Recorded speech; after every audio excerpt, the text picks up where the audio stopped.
Hello everyone, good morning. Welcome back in Hindi class and on my YouTube channel which name is Knowledge World. आप सभी का स्वागत है। मिले हैं एक फिर से नई वीडियो के साथ और आज की वीडियो में हमें करना है चैप्टर नंबर 10 के क्रिया व काल के क्वेश्चन आंसर्स और बुक एक्सरसाइज। एक पहले मिस्टेक पिछले जब वीडियो में हमने चैप्टर का नाम लिखा था, चैप्टर नंबर 11 लिख दिया था बच्चों। ये चैप्टर नंबर 10 था, ये आपको ध्यान रखना है, तो इसमें कंफ्यूज नहीं होना, ठीक है। उसके लिए आप लोगों से क्षमा प्रार्थी हूँ, गलत लिखा मैंने। अब हम बात करेंगे आज के इस चैप्टर के बारे में, इसके क्वेश्चन आंसर्स, इसकी बुक एक्सरसाइज हम कंप्लीट करेंगे। तो एक बार फिर से रिवीजन, हमने क्या क्या पढ़ा? हमने क्रिया और काल के बारे में पढ़ा। क्रिया किसे कहते हैं, काल किसे कहते हैं, क्रिया के कितने भेद होते हैं और काल के कितने भेद होते हैं। अब जब मैं आपसे पूछ रही हूँ तो आप मेरे साथ साथ इसको रिवाइज करते चलना ताकि आपको ये सारा याद हो जाएगा। क्रिया किसे कहते हैं?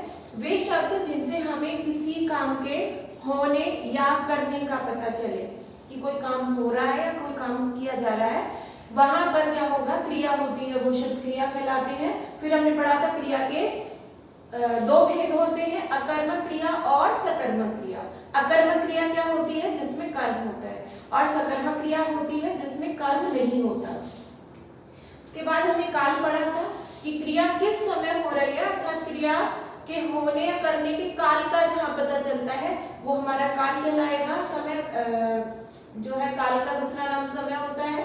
और फिर हमने काल के भेद पढ़े थे, तो काल के हमने 3 भेद पढ़े थे, भूतकाल, वर्तमान काल और भविष्य काल। जो चला गया वो भूतकाल, जो अभी चल रहा है समय वो वर्तमान काल है, और जो समय आने वाला है वो आपका हो जाएगा भविष्य काल। जैसे आप इसे इस एग्जाम्पल से सबसे अच्छे तरीके से समझ सकते हैं। आज मेरा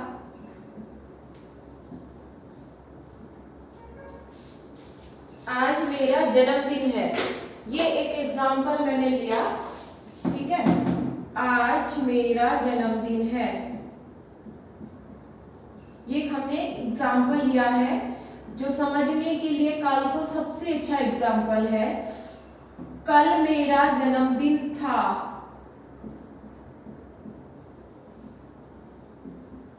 और लास्ट जो एग्जाम्पल है,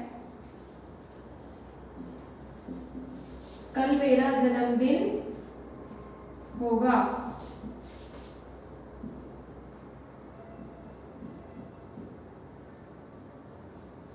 होगा या मनाएंगे या मनेगा, इस तरह से आप कुछ भी इसका जो है वर्ड लिख सकते हैं। अब देखिए तीनों जो पहचान मैंने आपको समझाई थी वो तीनों पहचान यहाँ पर आई है। आज मेरा जन्मदिन है आया, इसका मतलब भाई आज है, प्रेजेंट में है तो वर्तमान काल हो गया।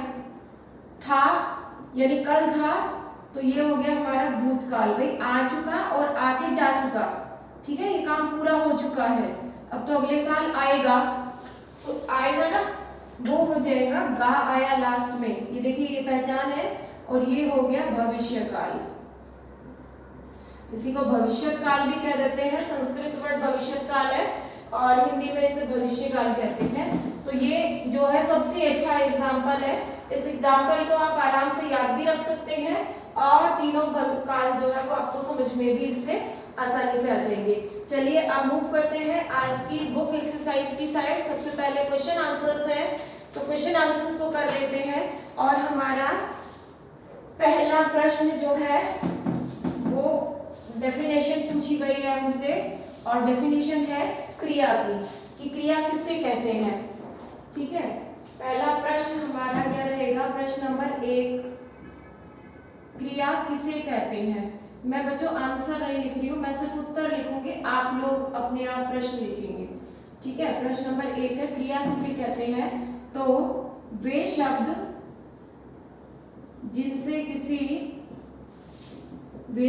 जिनसे किसी कार्य करे, होने या करने का पता चले, होने या फिर करने का पता चले,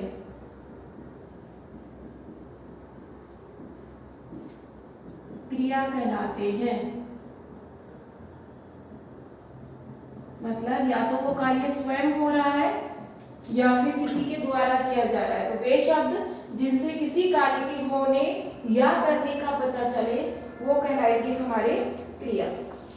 क्रिया के कितने भेद होते हैं?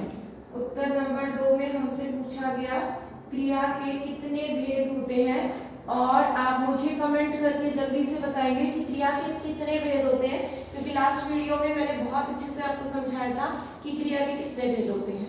तो आप ये वाला आंसर मुझे कमेंट करके जरूर बताना।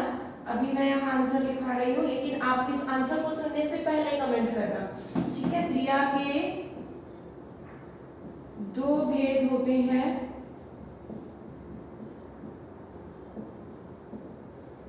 दो, चाहे तो आप ऐसे लिखें चाहे वैसे लिखें, कोई प्रॉब्लम नहीं है। 2 भेद होते हैं। नाम भी लिख दीजिए, अकर्मक और सकर्मक। हम इसमें उदाहरण इसलिए नहीं लिख रहे हैं क्योंकि पहले नाम हमें पता होना चाहिए, उदाहरण अगले क्वेश्चन में आ ही गए हैं, ठीक है। उत्तर नंबर 3 है और इसमें हमसे पूछा गया है सकर्मक क्रिया के कोई 5 उदाहरण हमें लिखने हैं, और ये हम लिख देंगे लिखना, ठीक है, पढ़ना, बुनना, और हो जाएगा आपका उगाना, और हो जाएगा आपका बनाना। ये आपके उदाहरण हो जाएंगे सकर्मक क्रिया के। सकर्मक क्रिया के कैसे होंगे? जैसे पिताजी पत्र लिख रहे हैं। क्या लिख रहे हैं? पत्र। तो लिखना क्रिया क्या हो गई? सकर्मक। राम पुस्तक पढ़ रहा है, तो राम क्या पढ़ रहा है? पुस्तक। तो ये भी क्या हो गया? सकर्मक। फिर है बुनना। राधा स्वेटर बुन रही है, तो राधा क्या बुन रही है? स्वेटर बुन रही है, ये भी आपका सकर्मक। माली अनाज उगा रहा है या माली पौधे उगा रहा है, तो उगाना भी क्या हो गया? क्या उगा रहा है? पौधे, तो फिर ये भी सकर्मक। और बनाना, माताजी खीर बना रही है, तो माताजी क्या बना रही है? खीर बना रही है, तो बनाना भी हमारा कौन सा उदाहरण हुआ? सकर्मक क्रिया का। अगला प्रश्न नंबर 4 हम देखते हैं। प्रश्न नंबर 4 में हमसे पूछा गया कि काल किसे कहते हैं और इसके कितने भेद होते हैं। तो क्रिया के होने या करने के समय को, क्रिया के होने या करने के समय को काल कहते हैं। क्या तो हमने कोई काम किया है या फिर वो स्वयं हुआ है। क्रिया के होने या करने के समय को काल कहते हैं। और हमने आगे इसमें पूछा गया है काल के कितने भेद होते हैं। तो काल के 3 भेद होते हैं। काल के 3 भेद होते हैं। चाहे तो आप नाम भी लिख लेना, अगर स्पेस नोटबुक में कर रहे हैं तो। बुक में तो उतना स्पेस है नहीं। पहला हो जाएगा भूतकाल, दूसरा हो जाएगा आपका भविष्य काल, और तीसरा हो जाएगा आपका वर्तमान काल। सीक्वेंस चेंज हो जाता है, कोई फर्क नहीं पड़ेगा।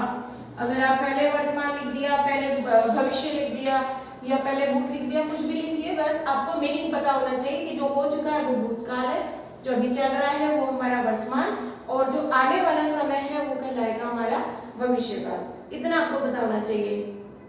अगला जो और लास्ट क्वेश्चन है इसका, भूतकाल किसे कहते हैं? उदाहरण देकर समझाइए। भूतकाल किसे कहते हैं? ये हमसे पूछा गया है उत्तर नंबर 4 के बाद 5 में। तो जिस क्रिया से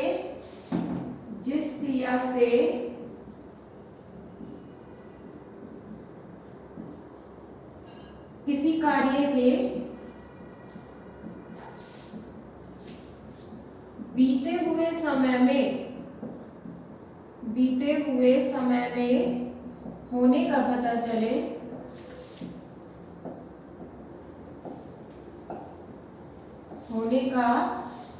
चले, उसे हम कहेंगे भूतकाल। उसे भूतकाल कहते हैं।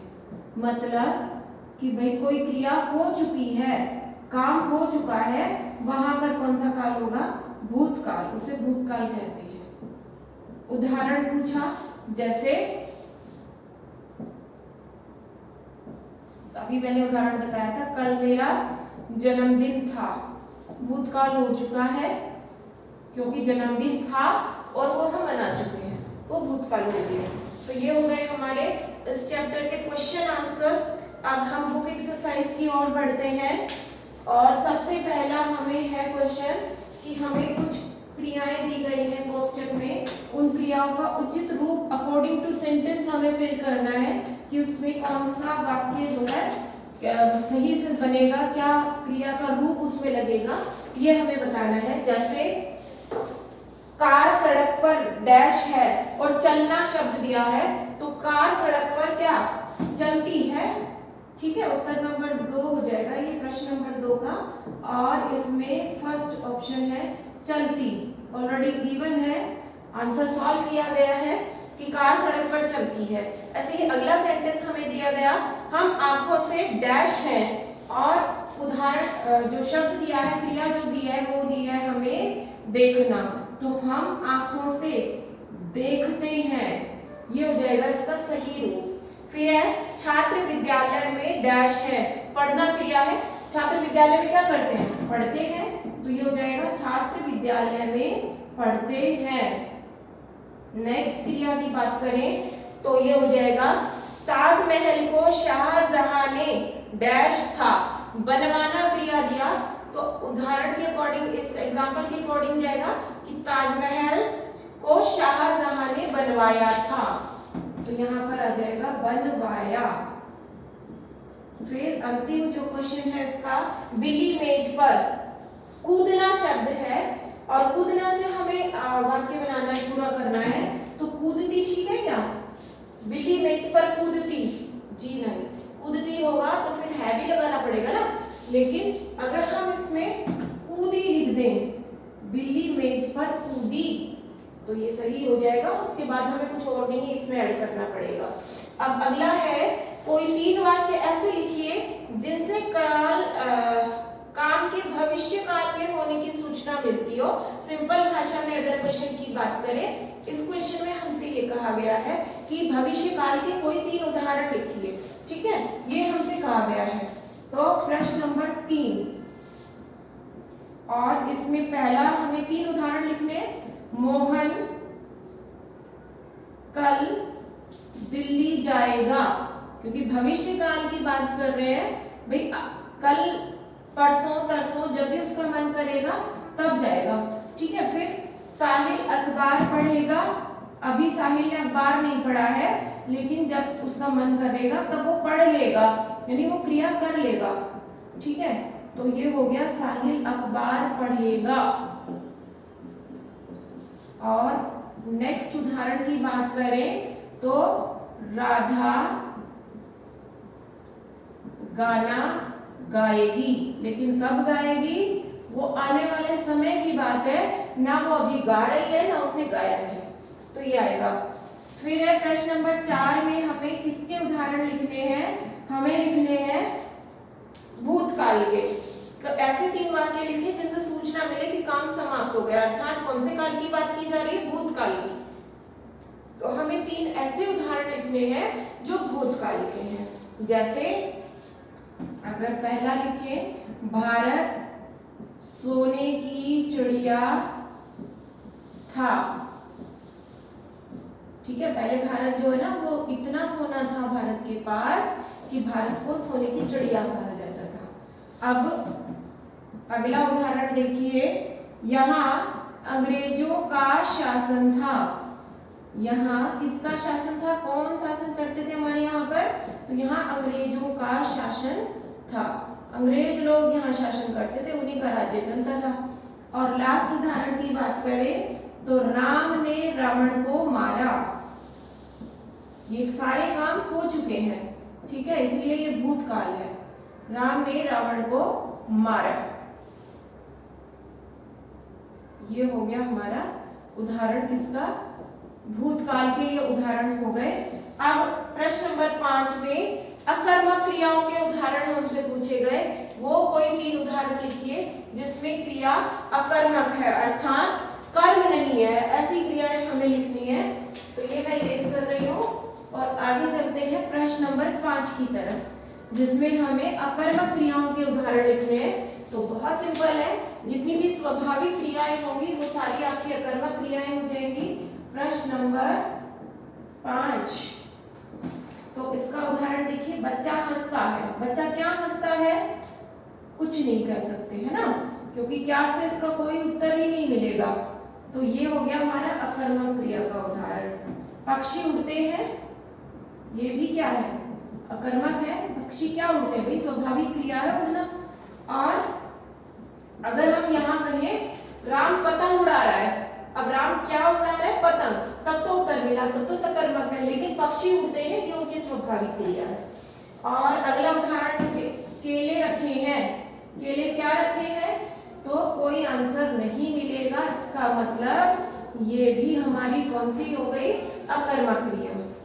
और अब चलते हैं अंतिम प्रश्न की ओर। प्रश्न नंबर 6 में हमें लिखना है, पहचानना है सेंटेंसेस को कि अकर्मक क्रिया के उदाहरण है या फिर सकर्मक क्रिया के उदाहरण है। ठीक है, तो पहला सेंटेंस है फल गिरता है। पहला सेंटेंस हमसे पूछा गया फल गिरता है। अब मुझे बताइए, फल गिरता है, फल क्या गिरता है? कोई उत्तर मिलेगा? नहीं मिलेगा। इसका मतलब ये हो गई अकर्मक क्रिया।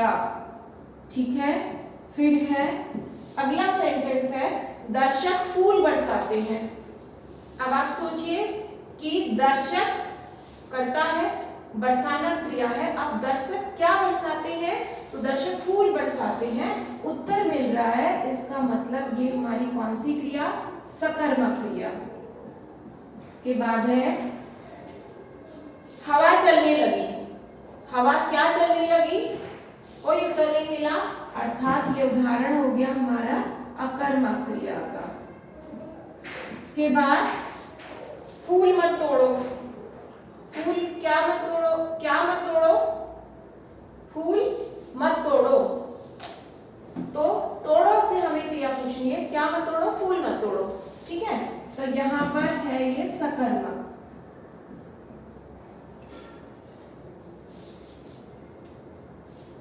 फिर सुनील पत्र लिखता है। सुनील क्या लिखता है? पत्र लिखता है, उत्तर मिला, अर्थात ये हो गई हमारी सकर्मक क्रिया।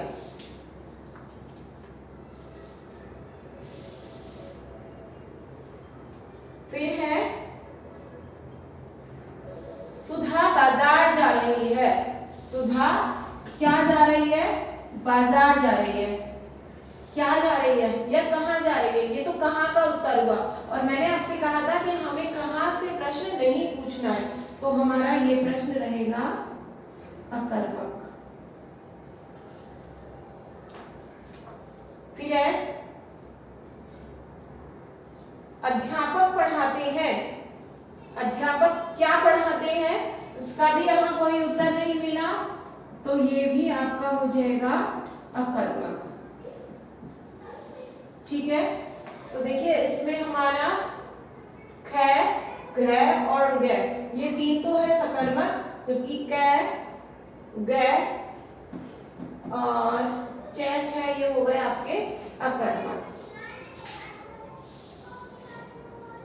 आपको क्रिया और काल का ये चैप्टर कैसा लगा? क्योंकि चैप्टर हमारा कंप्लीट हो गया है। समझ में आया या नहीं आया, ये सब आपको कैसे बताना है, ये सब आप वीडियो को लाइक करके और कमेंट करके मुझे बताइए। अगर आपको कोई कंफ्यूजन रह गया है या कोई चीज समझ में नहीं आ रही है, you can ask in online class. जब हमारी लाइव क्लास होगी यू कैन आस्क देयर।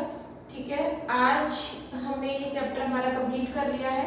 अब हम नेक्स्ट चैप्टर शुरू करेंगे। तब तक के लिए आप इस चैप्टर को अच्छे से पढ़िए, समझिए, और अगर कोई कंफ्यूजन है तो आप पूछ लीजिए। ठीक है बच्चों, आज की वीडियो में इतना ही। मिलते हैं नेक्स्ट वीडियो में मिलेंगे। तब तक के लिए आप लोग अपना ध्यान रखिए। Bye bye.